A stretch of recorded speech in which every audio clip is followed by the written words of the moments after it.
What's going on YouTube? It's your boy Young KD, back at it with a brand new video. Hey, and I've been waiting to do this video for a long time. I finally got this microphone I've been trying to get. This microphone is the Fifine Ampligame A6V. The reason why I was so happy and so ready to get this microphone because I had the Fifine K669 and I like how that performed, and this supposed to sound even better. And plus I seen a whole bunch of videos and reviews with good comments and good feedback on the mic, so I decided to try it. And all the audio being recorded in this video is made with this microphone. No edits or nothing like that.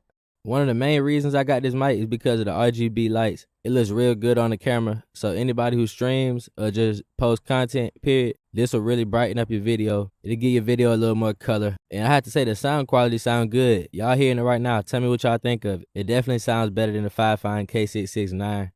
And if I were y'all, I wouldn't spend like 100 on a Blue Yeti or something. You can go spend 30 to 40 on this and sound the same, if not better. And another good, cool feature about this microphone, it automatically comes with the pop filter, and it automatically is stuck to the microphone.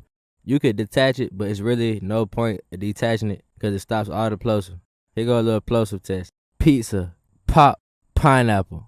So for all the gamers out there, all the streamers, all the music makers, all the content creators, this is the microphone for you. And I ain't gonna lie, I found it on Amazon on a sale right now for $29.99. But they usually run for about like 30 to 40. But either way, it's a good deal no matter what you paying. Because this microphone sounds almost identical to like an AT2020 or something like that, if y'all know what that is. Yeah, it's definitely one of the better sounding USB mics though. It does pretty good with rejecting background noises, even though it's a condenser microphone.